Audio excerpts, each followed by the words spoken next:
Hello, Frosty510 here, and this is the Diablo 4 beta, 56 hours later. So, where to start? I was really excited for Diablo 4, because I played Diablo 2 heaps, played Diablo 3 on release, and, it had its issues and things, but I still enjoyed it for the most part. It just was so easy, and then, then it got harder, and etc. So, played, I don't know, I wouldn't count the hours, that'd be silly. But just for this thing, it matters. So, I leveled up all the characters except for Barbarian. So, I need to do Barbarian. I'll just leave it there. Um, and, what am I thinking and feeling? That's what I'm trying to get to here. I think it's a really good game.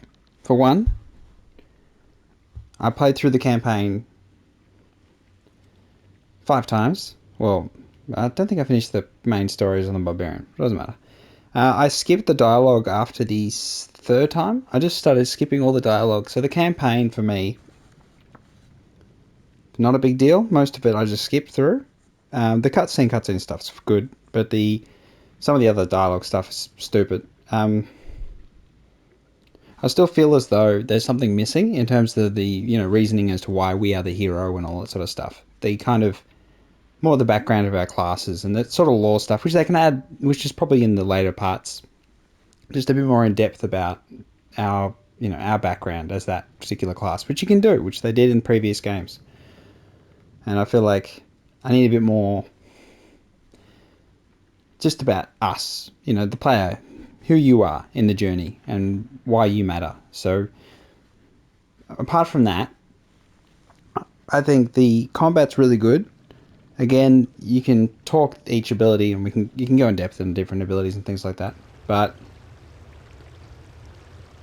I liked the feeling of playing the game, and it's just one of those things that sometimes you sort of rots your mind and you just turn your brain off and you're just killing mobs after mobs after mobs. And other times you are challenged and you are doing things. So again, did depend on the classes a bit. So of course sorceress, you know, Hydras were just the go-to, and obliterated, necro, obliterating with corpse explosion, and then I didn't use corpse explosion at all through my run because it was obvious everyone else was using that, and I was just obliterating the game, and I just went, no, I just would not use that at all. And just bone speared and minions and stuff, and that's interesting. So, but after playing so much of the betas, my main feeling is that I was annoyed that we could only get to level 25. That we barely scratched the surface of the game and where it goes. And it was like, and that's a good thing. That's a tremendously positive thing. That's what I want you to take from this little video. There's so much more. And, like legendary aspects that are much higher level, that are way better, and all the perks and all the gear that you get in this 25, no matter what gear they show you, it's trash. There's going to be so much better gear later on. It's just like, so you be turfing all this stuff, and all these people min-maxing these builds at this point is totally irrelevant because the gear just gets so much better. So we're talking, instead of getting, one to Hydra a couple of times and you get Hydra up to +8 out of 5, so you're getting 3 additional ones. There's 2 to skills, so you can add another 3 on there, get up to 11. And then you're doing even more damage, and then a whole much more stuff going on. So imagine you get the amulet, will have 2 conjuration skills, and then you get even more. You can up to like 15. So you'll end up having 10, 15 level 15 Hydra, or whatever skill, which means there is more build variety at the depth, which is kind of where I feel at the minute we're sort of hitting the what's the best now, when in the future you'll have some skill that people think that they never even tried. Some guy's got it at +15 and it's actually the best skill in the game. So there's a lot more to discover, and that's wonderful. So if you didn't play the betas, the closed one or the open one,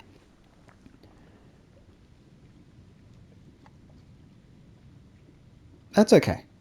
Probably better, honestly. I think if I think about it, if I bought the actual game when it released and didn't play any of the betas, I think I'd probably be happier, because then I could level up to 100. That I could progress through it properly. I mean, it's kind of like I'm being teased, and everyone's being teased with these betas. It's like, or you're putting so much time in, and like you're not even going to get any reward from it. I mean, you are just getting the reward of playing the game, which is good. But it's like the long-term progression is where the real reward is, I think. But then that sort of flies in the face of the season system. Because again, PoE seasons, when they introduce new meaningful content, they're worthwhile to go in and try again. But at the same time, going through the axe again is just a pain in the ass. While D3, you could do the leveling progression different way, which is you just do the, hunting the bosses and all that sort of stuff and go through the axe, and you can level up in a different way. So there was at least that sort of variety. But then D2, you just go through the normal nightmare in hell, and then honestly, I think that progression is really, really, really good. So we got world tiers here, and we got world tier 2, and it'll be the argument of, do you just go straight to world tier 3, and then as soon as you beat the campaign, you qualify for that difficulty. Do you just progress and you just go, or do you go the hardest one you can, or you go through easy, the lowest difficulty, and then you just fly through to the end, and then you start actually putting the difficulty up because there's no point collecting all the crap gear. You're better off getting the better gear on later on, so it's a waste of time to put the difficulty up. You should just fly through it. Be interesting to see all the different machinations that come from this, but ultimately, the game looks good. Works well. Yes, there were issues with queues and things. They did improve them tremendously, so they've done a hell of a job there. Balancing issues around classes, a lot of discussion about the ones that didn't have access to their class benefit. So the Barbarian and the Druid, neither of them have access to their class benefits thing, so their class quest. And so they miss out on, say, weapon technique, and then you've got the whole Spirit Boons thing, which I think will benefit both of them massively. But at the same time, I still think Druid's really good. I really enjoy Druid. I like the variety of each of the aspects of the skill tree. And Barbarian, I can see it needs a bit of work. We'll see what happens. Whether that's just the equipment you get on the Barbarian for having the more weapons, it means you have more legendary aspects. So at the later part of the game, you're just so much more difficult to deal with. And we didn't have any PvP, which was really interesting for me. I thought they would have PvP in the open beta, maybe just in a small form, because I think that's something that's the thing that you need to test the most. In terms of balancing, that's when it really becomes obvious which class is better than others. And at the same time, though, they did talk about, the class fantasy. So your sorcerers should be really powerful because they are, wielding magic. So it's like, of course you're powerful. You've got magic. And the rogue, I didn't quite love the rogue. I think the bow skills are underwhelming. I feel like the animations are a bit too clunky. I know they don't want to do just to slap a demon hunter in there, but that's what I was looking for. I was like, where's my rapid constantly? Where's my Uzis? But at the same time, you can just get attack speed up enough, and everything goes past a breakpoint, and you can do whatever. But should you play the game on release? I think so. Should you pre-order it? At this point, there's no point. I mean, you get early access, but if you haven't already pre-ordered it to get the early access to the closed beta, then don't sweat it. Just play it when it comes out. Because again, it's a game that takes a long time. You can get through Act 1 in 3 or 4 hours if you know what you're doing. 3 hours, or probably less than that if you're really, really fast and you've got some good movement speed and double evade boots. Max evade charge, increased boots and things. Or the movement abilities of the rogue or whatever. But I think lots of positivity. World bosses are nice, interesting, and then hopefully when we get to the full release, we have a world boss in each zone, and so there's a world boss on all the time. Every hour there's a world boss is kind of what I'd hope they do. Maybe it won't be every hour, but I would hope that they did that, because then that way you've got constantly, you can just teleport between them, and then you have a different rotation, a different leveling thing, or a different place to get loot so you're not farming the dungeons, and just more options. Options is always great. The options menus are trash in this. They need to add a lot more things in terms of performance settings and all sort of stuff, resolutions and things like that. There's a lot more they need to do in that regard. Console optimization, there's still a lot more they need to do there. But one of the things that we really worry about is the skill bar, and having the skill bar, having extra, another skill bar, and you hold down a button and then you access another skill bar. I don't think it's going to happen. I really thought it was a no-brainer coming from, PoE and Diablo 2 Resurrected. But they've got a big issue in terms of if it's not on the skill bar, the skill doesn't activate. So even if doing a defensive, the druid's armor, the air armor, arcane armor, the wind armor, cyclone, whatever, wind armor, cyclone armor. If you take it off, you've got it on, you take it off the skill bar, it turns off. So if they had 2 pages, you'd have double the amount of defensive buffs and things on, and I don't know if they want to do that. I'm a bit worried about the actual game itself coping with that. That's kind of where we're going with the performance problems. Maybe they have issues with this, all of the skills interacting at once at that point. Say you're a sorceress and you've got so many other skills on the other side and you're flicking through them. Maybe there's issues there, maybe there isn't. Hopefully they do add it again. We'll see what happens. Like the druid example, you could have a whole bunch of your conjurations, your summons on the second bar, and then you've got all the minions, as well as, say you're doing whatever class you're doing your magic, or you're doing your tornadoes or whatever, you can have all the minions as well. So you could really get the best of everything if you had a second skill bar for the druid in particular. And the barbarian, maybe you could have the same skill twice, but you could do different weapons for the skill, so you could rotate between and you do different benefits. So there's a lot more, again, they could do. There's no basic attack, which is just makes no sense to me. So again, weapons don't have that same feeling they have from Diablo 2, where we can add elemental effects to them. So this is one of the other things, they removed the modifier for, cold damage or lightning damage on just basic weapons. So it does hurt, like the barbarian in particular, I think, and the druid to a lesser extent. And the rogue, it hurts the rogue as well. Because then you could have, cold on your bow, and then you'd be hitting everything and freezing everything. So they've taken away a lot of these elemental options, and sort of it just benefits classes that don't need to worry too much about that, like the necromancer. And then the sorceress has all the elements at their disposal, so they can do the variants themselves. So again, they're not held back. So we'll see how that works in terms of elemental affixes, modifiers, and things like that. We'll see how that unfolds as we progress. But yeah, I think it's really good. I have performance issues, and the only issues were the lag between little loading zones and things. And I kind of, you just got to get used to those. I don't know what they're going to do with them, to be honest, because there's just loading NPCs. So it's just whether or not they reduce NPC numbers,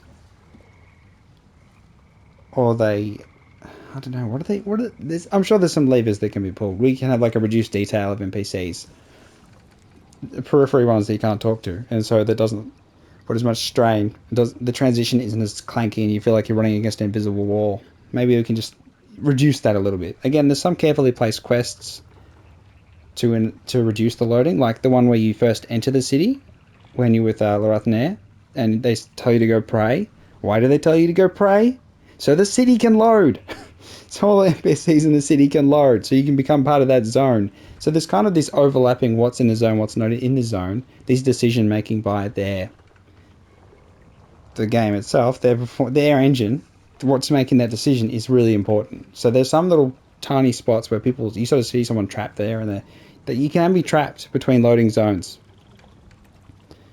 So that's an issue they'll have to deal with as we go forward, and hopefully they will. But, what will change when the game fully releases? Again, they've talked about loot. You get less good loot. They bumped it up because they want you to get good stuff, which I think is a bit sad. Because, again, as you level up, the stuff you get later on at higher levels is much, much better. So it kind of seems a bit silly. But at the same time, maybe they'll just have potions that increase loot. Because the potion that increased XP gain, I was like, I didn't even realize. Till a little while ago, I was like, oh, wait a second, there's a potion that increases experience gain? I didn't even know. I Could have used that for my druid. God damn, that thing leveled slow. But, you know, it is what it is. We live and we learn. One of the other things, in particular for the druid, your hair color changes your bear color. So that's just something I think you need to be able to change your hair color in the wardrobe within the game. Because if you're a druid, it changes your whole look. Basically, I'm green because I thought I just had green hair, and then go in the game, turn into a bear, and I'm a giant green bear. I mean, goodness me. I wish you could change your hair color in the game. Or there was like a someone in charge of cutting hair, you know, a hairdresser of sorts. But just a minor thing. The other big positive, must be said, the shared world and then having other people run around, not just in the city, but in the open world, and then doing quests or events together. And then everyone farming the level 35 guy to get higher level gear that most of it they can't use, but then some of it is good. So that's one of the nice things. And raising each other in the wild, in those events and things, and helping each other out. In the world boss, I spent a lot of that just reviving other people and trying not to die, so I didn't have to wait and hope for someone to revive me, because there needs to be some incentive, I think, to revive other people. Maybe it's just 500 gold or something really just little, just something, because sometimes people just don't do it, and it's like, come on. And also, when you hold down to revive, it feels like it's done and then it's not done. So they definitely need to look at that. And then we talked about, interruptible, whether you can be interrupted when you're reviving someone. They shouldn't. That's not really fair, is it?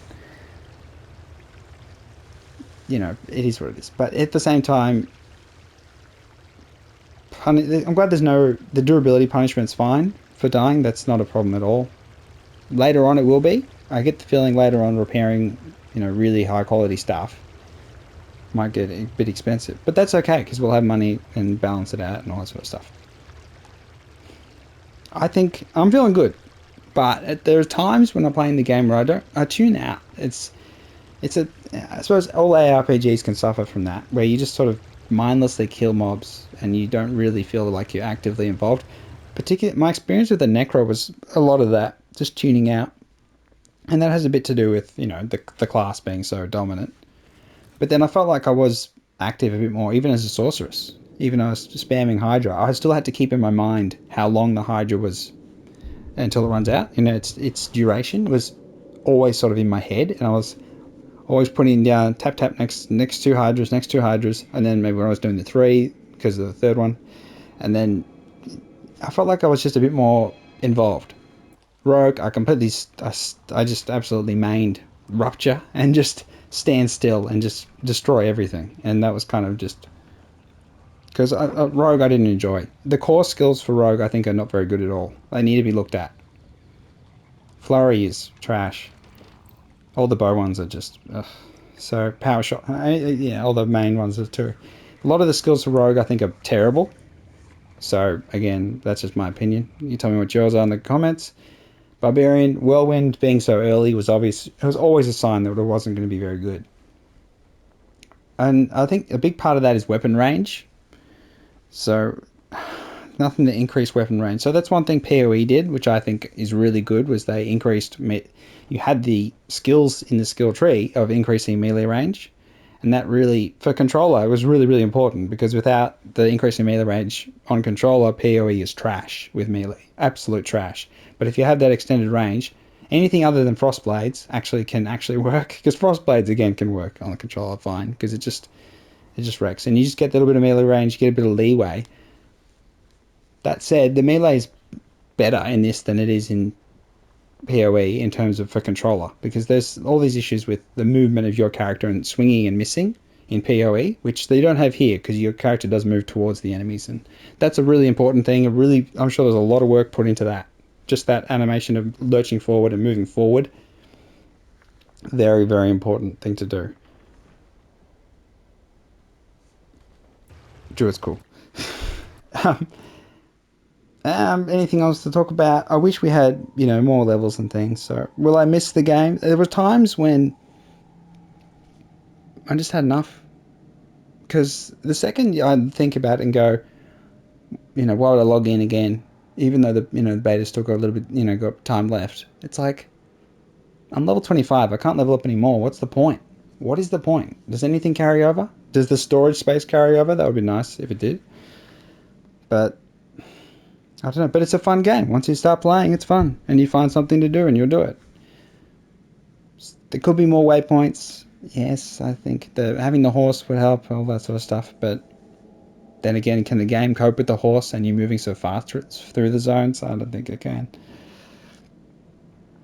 So yeah, this is my opinion. I really enjoyed it. Seeing other people in the world and fighting together, working together was really good. It felt like that was the problem with the campaign. Much better with other people. So I felt like it'd be nice if the partying up was a little more friendly. You had like a random lobby you could join, a random world you can join. Someone's doing it, and then you share the progression, because I do worry about you jumping in and they're further ahead and you, all that sort of stuff. But yeah, I think it should be good. It should be good. How can they screw it up? Of course they can screw it up. It's Blizzard. It's everything's on the table. Microtransactions. We've got the season pass, battle pass, all that sort of stuff. We'll see what they do. We'll see what happens. Because again, the cosmetics being tied to salvaging gear, so you have to salvage the good thing to be able to put that on, but you can't salvage the legendary stuff. That's kind of where they're going to get their money for the microtransactions for outfits, because you can't salvage the legendary thing to get that outfit piece. So you have to buy it off the shop, which is fine. Again, the only character I've styled is this one. But it's an ARPG. You're so far zoomed out, you don't worry about it. The zooming itself, you won't be able to zoom out anymore, but I wish you could, because I felt like at times we were a little bit close and there was some sort of obscured by certain environmental area, walls and things, and that sort of wanting to be able to swing the camera around would be nice. But again, it's fine. It's okay. It's livable. It's not a big problem.